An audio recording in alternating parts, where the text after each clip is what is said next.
Hey guys, this is Kendall, and I am bringing you a very special Minecraft video today. No, this is not 1.8. I'm still running 1.7 right now so that I can get online to all the multiplayer servers I play on. Real quick though first, since I haven't had a chance to really show this off, we are going to check out my house on Mongoose Country. This map's going to be available for download soon because we'll be switching to a new map once 1.8 comes out. So this house is on the southeast side of the spawn town, and you got a real nice white wool and sand floor here, fireplace in the corner back here, a kitchen back here, little seating nook. Up here in the loft area you got another fireplace and also the bedroom, a lot of books, more seating, and then a balcony here which includes access to the roof and the chimney. So that is my house within the spawn town, the kingdom town. Now to show what is really the main purpose of this video. Yes, I am using the compass teleportation. It came with being given builder status so that I could finish up a very long-term project I've had going on this server before 1.8. Pretty much when 1.8 hits, we'll be switching to a new map, and none of the builds will be transferred over except for our new spawn. However, for the past 4 or 5 months or so on this server, I've been working on an extremely massive build. It is 200 by 150 blocks horizontally, and it truly is big. Yeah, you can start to see it in the distance as the map loads up here. That is just the very beginning of it. As we get closer, you'll see it load up more and more. But what it is Figaro Castle from Final Fantasy VI. Now, the exterior I was able to be pretty faithful to, but the interior I had to change quite a bit because the in-game maps just wouldn't quite work. So the scale I used for the exterior was 4:1, where it's 4 blocks equals 1 tile from the original maps. So that allowed me to get a very nice, large, good-looking structure, and you can see a lot of this. Let me go up a little bit to give you a good view. Let me change fog. Let it load up. If it loads up. If it weren't for fraps, this would be near instant. Come on. Oh, that's good enough. But yeah. You can see I've got the towers along the outer towers as well. In the game, those would have been like ventilation towers, but I kept them to be like guard towers. As you can see right here, it says Figaro Castle, inspired by Final Fantasy VI, designed and built by me, with special thanks to Bunchies and Potato Orgy. When I made this on the previous map, I couldn't find a desert area large enough. So I took over a desert area that ran along a lot of coasts and ended up having to cover up a lot of water. I was planning to eventually go in and fill the water, but I said, screw it, and asked Bunchies to world edit the water into sandstone. And it gave me a really nice quarry to work with. But here is the main entrance room of the entrance tower. And we'll go ahead and do the underlevels first. You go this way, and this room is actually very similar to the original room from the game. The only difference is the staircase leading down would have been over here in the original game, but you've got 3 areas along with a switch that opens the engine room, and that switch actually does open the engine room. I have it wired up properly. Back here is kind of a hidden door. With this texture pack it's a little bit more obvious, but it's a hidden door into the quarry. Now you can see I never got around to completely carving this all out because about a week or 2 ago, Potato gave me builder status, which allows me to spawn items so that I could get this done quickly and jam about 2-3 months worth of work into 2 weeks. You can see this is an area that I had completely mined out for sandstone and sand. And I did the same thing all along here. These obsidian husks here, these big bits of obsidian, are actually the dungeon cells.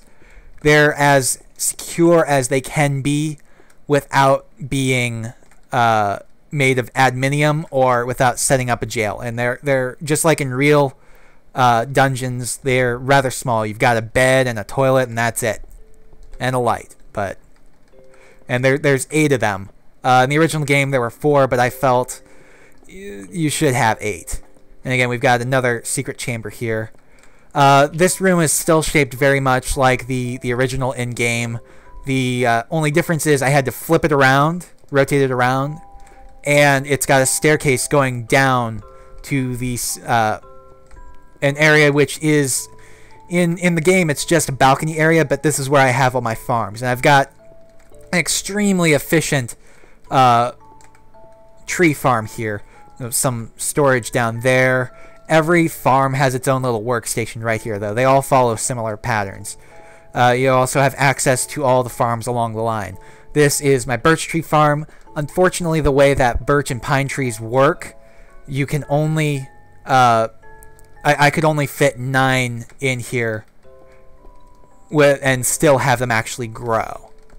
But again, it follows the same pattern as the other 2 tree farms, and the pine tree farm actually I needed to make taller. So it was a good thing the dungeon only went back so far. We'll catch the other farms on the way back up. But if you continue down here, you get to the engine room, treasury, and storage. And there's a problem with the permissions for the group I'm in, the builders, in that I can't place chests. So you're going to have to imagine that all the planks along here are actually chests. And so this is a long storage room. In the game, the areas weren't as large or long, so they didn't really have need of these. But here we have the engine room antechamber with a couple more storage rooms off the back. And then finally the engine room corridor for authorized personnel only. And I'm going to just use the compass to zoom right through this to the engine room. Funnily enough, the engine room and the treasury were built while watching Lord of the Rings extended edition Blu-rays with cast commentary. But you've got 4 engines along here, just like in the game. I've got them being powered by water and lava. They've got fire on them. Yeah, you've got lava and water powering them and transferring energy between them. You can see water and lava inside them. I wonder if I can actually get down in... I just put out the fire. There's something wrong with flint and steel, so you have to place fire manually like that. Luckily, I can do that. One of the things I really like about this is the insets and the arches of the wood planks. I just think it's a nice little feature that most people probably wouldn't even think to do. But if you go back here, you have the treasury, and yes, all these blocks were spawned in. In truth, I only have about 5 blocks of diamond, and even those were given to me by Potato as part of a donator package. So, by the way, builder status is not something you can get by donating. It's just something special I got so that I could finish the this build very quickly, and I'm assuming, I'm not entirely sure, but I'm assuming that it's going to be gone when we switch to the new map, or maybe as soon as Potato realizes I'm done. But either way, I've got nice little features along the walls and up in the ceiling of this room. Just give it a little bit added detail so it's not just a blank flat surface. And I bumped way too far up. That's one thing about compass on this server. It can be a little tricky sometimes. I don't know why, but anyways, since we're in the dungeon, that's tree farms. Let's go ahead and go back up to the the engine room lock. Yeah, the engine door lock room, and check out the sugar and wheat farms. The cactus farm is semi-automatic. It's not fully automated because, I mean, originally it was fully automated, but when Potato transferred the build, he didn't grab the floor of the farms as well as the rest of the build. So I ended up having to rebuild all my farms, and when I was thinking about it, I realized, well, I really don't want to go too far down. Otherwise, I'll end up with the same problem I had on the tree farm side, where my storage rooms are rather short and cramped. So it's semi-automated. Usually when cactus pops off, it'll get caught in the flow. Sometimes it doesn't, but it'll get caught in the flow and pop down into this trough here, at which point you just walk through and grab it all. But over here is a fairly high efficiency tree farm. Probably could have gotten it a little bit higher efficiency by placing 2 rows of sugar canes next to each other, so that there was less water being used, but I liked the way it was anyways. And here is a wheat farm. I did not go for the ultra high efficiency here, instead opting to just make it look nice. Because the ultra high efficiency ones kind of look like crap and they're really hard to harvest, so it looks nice and it's easy to harvest. You just walk along here collecting stuff and planting stuff and so on. So let's go ahead and go back up to the main level and check out the rest of the castle. Okay, so I already showed you the entrance hall. I got a creeper in here. The 4 rooms off of this actually only contain stairwells going up a few levels, but let's check out the rest of this floor first. Let's go clockwise, which means, well, this is the main hall. Really nice, I think. I think it turned out really nice. I really like the fountain I have in the center and all the chandeliers, but we will start over here.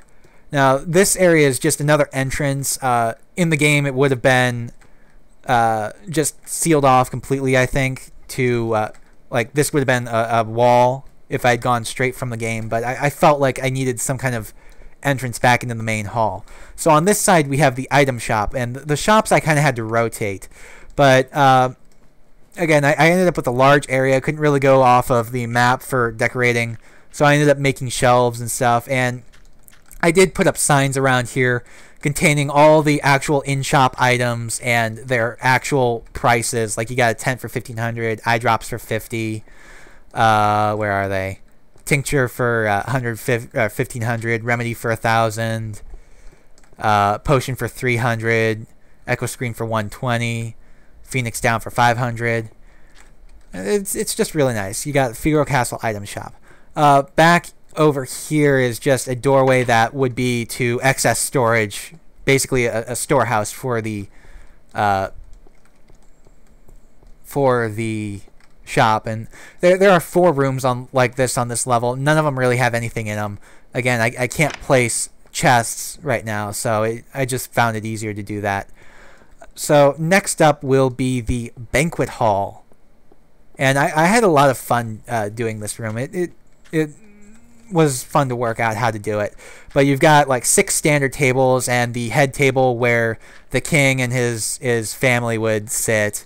You got 5 chairs here. You would have like the king, and on his right would be the queen, followed by the princess. On his left would be the crown prince, followed by the prince. And you've got another little storage area here. And I've got cakes all over the tables. So let's actually just go to the other side real quick instead of just continuing around and show you the weapon shop. It's pretty much identical to the item shop, except it does have all the in-game weapons. You got the bio blaster here for 750, the noise blaster for 500, the flash for 1,000. Nothing over here. There's a couple more. Drill for 3 grand. Debilitator for 5,000. Wasn't the auto crossbow supposed to be in here as well, or am I just missing something? I don't know. But over here you have access to the bar in the ballroom, and you've got drinks here: Desert Storm, Ocean Flame, White Lightning, and Red Thunder. I struggled for a little bit trying to figure out what to use for bar stools. I eventually just chose to do powered pistons, but this ended up being a really nice ballroom. I mean, it's also got a really nice chandelier in it too, and it's got balconies along the top. It's got a balcony with a stairwell up here that leads to the second floor VIP room. So if we go back behind now, before we enter this room over here, which is pretty much the mainstay of this floor, Let's check out something else. Now let's go ahead and do this.